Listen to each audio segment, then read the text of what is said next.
अब ये जो कलयुग की बिचली पीढ़ी का समय चल रहा है, ये समय कबीर परमेश्वर रामपाल जी ने अपनी पूर्व निर्धारित योजना के अनुसार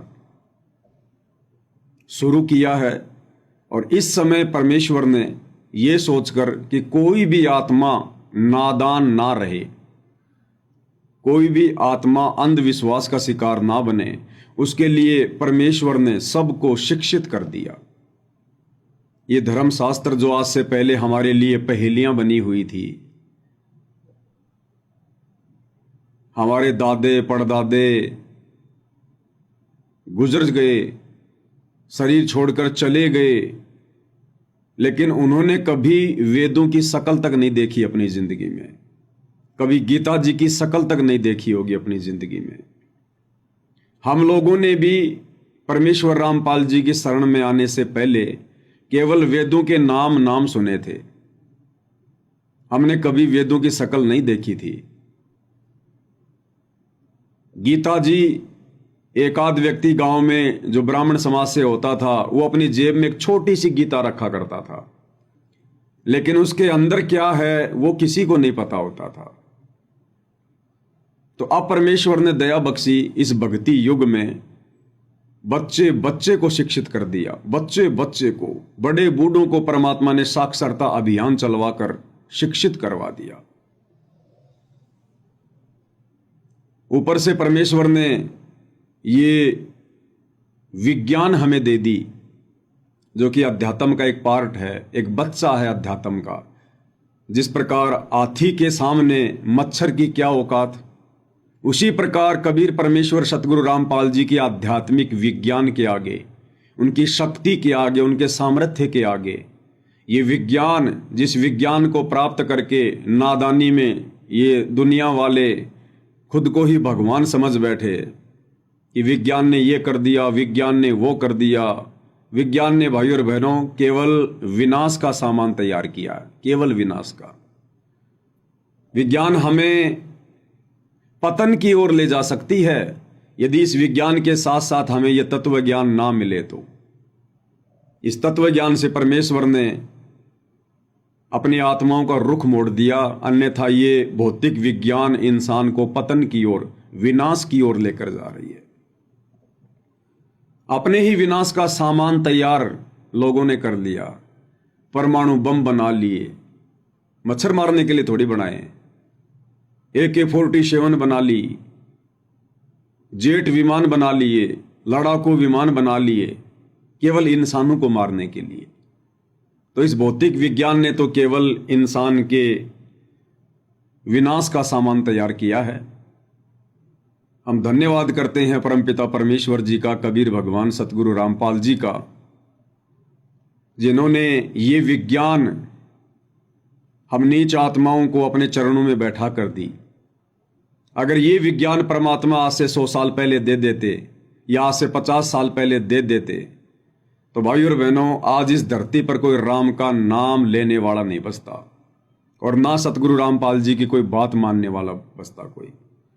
लेकिन परमात्मा ने इस ढंग से, इस तरीके से हमें यह जहर पिलाया है ताकि हम जहर के अवगुण से भी परिचित हो जाएं और जहर से हम ऐसी औषधि बना सकें जो जहर को काट सके।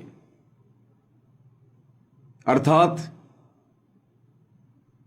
सतलोक से चलकर 8 सितंबर 1951 को परमेश्वर रामपाल जी भारतवर्ष की पवित्र भूमि पर सहशरीर प्रकट हुए, शिशु रूप में लीला करते हुए।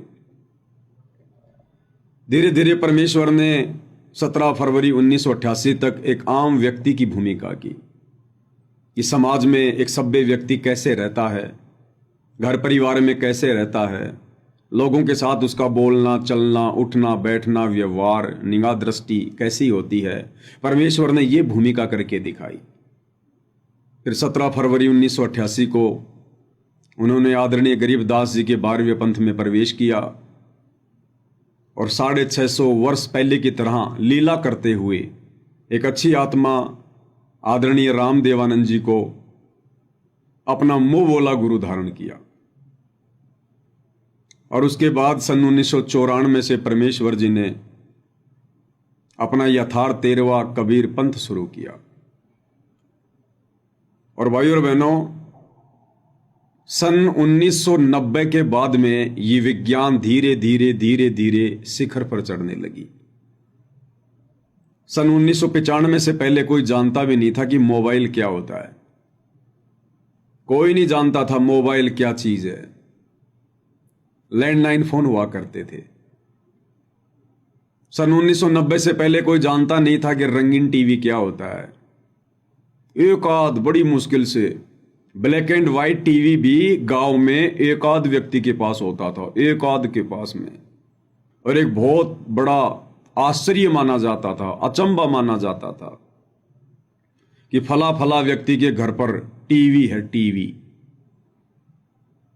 और लोग फिल्में वगैरह देखने के लिए, चित्रहार देखने के लिए, क्योंकि हम छोटे छोटे थे, हम देखा करते थे, हमारे पूरे गांव में केवल एक ही टीवी था ब्लैक एंड व्हाइट, जो हमारे गांव में राशन की दुकान थी, परचूनर की दुकान, उसकी दुकान में लगा था।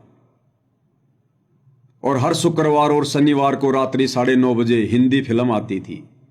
हम लोग खाना वाना खा के, सर्दी का टाइम होता था, अपने कम्बल वम्बल ओढ़ के और उसकी दुकान के सामने जाकर बैठ जाते थे, जहां पर उनकी भैंसें पेशाब करती थी, चौथ किया करती थी। वहां जाकर बैठ जाया करते थे और 3 घंटे वहां फिल्म देखा करते थे। शुक्रवार को 7:30 बजे से लेकर 8 बजे तक आधे घंटे चित्रहार आता था, उसमें 5-6 फिल्मी गाने आते थे, वो देखने चले जाया करते थे। रविवार को शाम 4:30 बजे एक फिल्म आया करती थी, वो देखने चले जाया करते थे। तो पूरे गांव में केवल एक टीवी, वो भी ब्लैक एंड व्हाइट। और उस समय जब किसी की शादी होती थी तो हम बच्चे थे, हमें बड़ा शौक होता था उसकी बारात में जाने का। तो हम देखा करते थे कि उस शादी को बहुत ही अच्छी और वीआईपी शादी माना जाता था, जिस शादी में लड़के के पिताजी को एक साइकिल दी जाती थी और एक रेडियो, गाने सुनने के लिए, समाचार सुनने के लिए रेडियो, और एक हीरो की साइकिल। और ये समझते थे कि वाह वाह क्या शादी करी है, वाह जी वाह, खूब धन दे दिया, मौज कर दी। और जब हम छोटे छोटे थे तो हम देखा करते थे हमारी माता जी सुबह 4 बजे उठकर और 2-3 किलो आटा पीसा करती थी, एक उस पत्थर की चक्की से जो हाथ से चला करती थी, आटा पीसा करती थी। उस समय हमारे गांव में लाइट वाली आटा पीसने की चक्की भी नहीं थी, क्योंकि हमारे गांव में लाइट नहीं थी। और धीरे धीरे भाई और बहनों, धीरे धीरे सन 1990 के बाद में कबीर परमेश्वर रामपाल जी ने इस विज्ञान को शिखर पर चढ़ाना शुरू किया, धीरे धीरे। अन्यथा भाइयों और बहनों, सतयुग से लेकर सन 1990 तक लगभग 40 लाख वर्ष का समय व्यतीत हो चुका है। यही इंसान थे धरती पर, और आप और हमारे से अच्छे अच्छे इंसान थे, बुद्धिमान इंसान थे, अच्छे चरित्र वाले इंसान थे। लेकिन परमेश्वर ने यह जहर उनको नहीं पीने दिया, कतई उनको ये जहर नहीं पीने दिया, ये विज्ञान रूपी जहर, ये शिक्षा रूपी जहर। क्योंकि ये विज्ञान, ये शिक्षा, इन्होंने इंसान को शैतान बना दिया, इंसान को व्यभिचारी बना दिया, रिश्वतखोर बना दिया, भ्रष्टाचारी बना दिया, झूठा बना दिया, कपटी बना दिया, निर्लज्ज बना दिया। तो परमेश्वर को पता था कि ये जहर मैं अपने बच्चों को अपनी देख रेख में पिलाऊंगा, क्योंकि ये जहर भी पिलाना बहुत जरूरी है। तो परमेश्वर ने 1990 के बाद इस विज्ञान को धीरे धीरे अपनी सिक्योरिटी में, यानी इस पृथ्वी पर आकर अपना यथार्थ 13वां कबीर पंथ शुरू करके, फिर परमेश्वर ने धीरे धीरे विज्ञान को बढ़ावा दिया, सोशल मीडिया को बढ़ावा दिया। उसके बाद ये दुनिया भर के टीवी चैनल शुरू हो गए। अन्यथा पहले केवल एक ही चैनल था, DD1, दूरदर्शन DD1, उसके बाद में DD2 आया, फिर धीरे धीरे धीरे धीरे न्यूज चैनलों की बाढ़ सी आ गई, फिल्मी चैनलों की बाढ़ सी आ गई। 1995 में भारत में पहला मोबाइल आया, कीपैड वाला। धीरे धीरे फिर मोबाइल की बाढ़ आ गई। हर घर में गाड़ी घोड़े साधन मोटरसाइकिल वगैरह शुरू हो गई। ये प्रोजेक्टर वगैरह, बड़े बड़े टीवी, इनकी शुरुआत हो गई।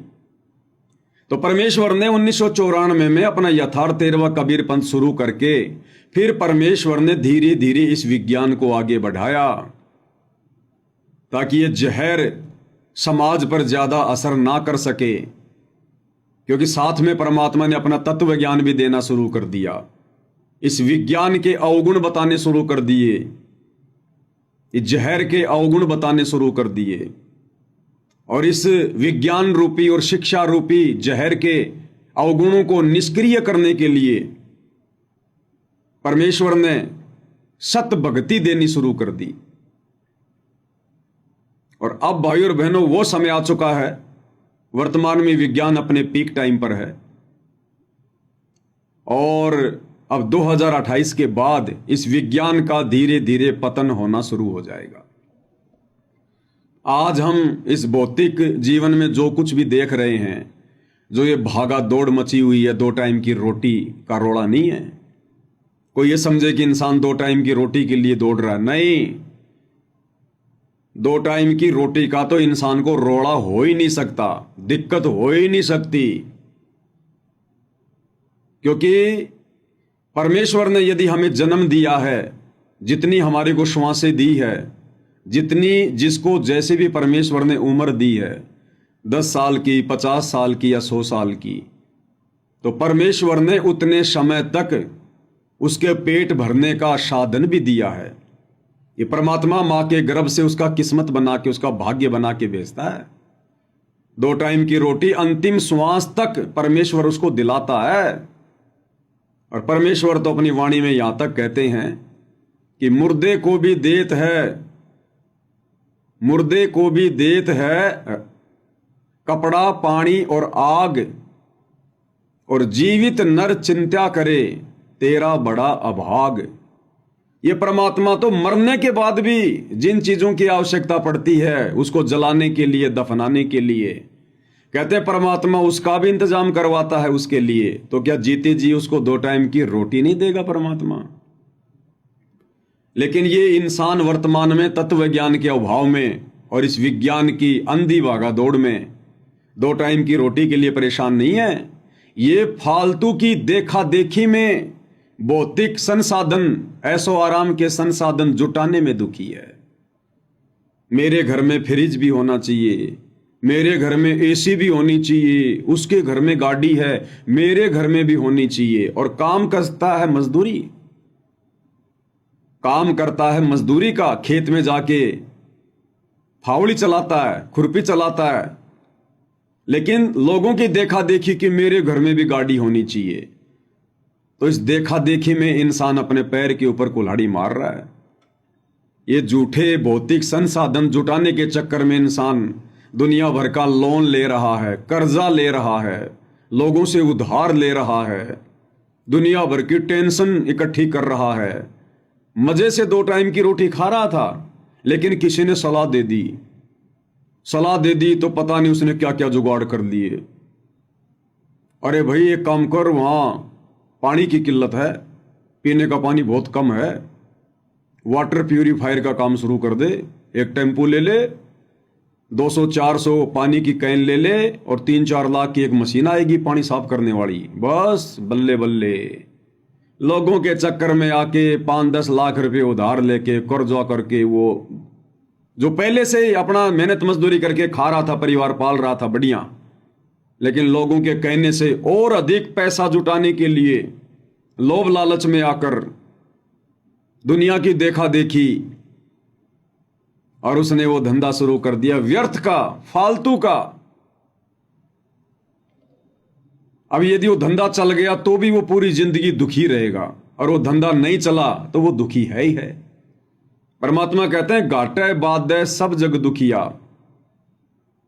घाटे यानी नुकसान हो जाए तो आदमी दुखी, क्योंकि इतना सारा पैसा लगाया और नुकसान हो गया, अब लोगों के तो देने पड़ेंगे ना, फिर वो दुखी रहेगा, टेंशन में रहेगा, जमीन बेचेगा और लोन लेगा, आगे से आगे वो दुखी होता चला जाएगा।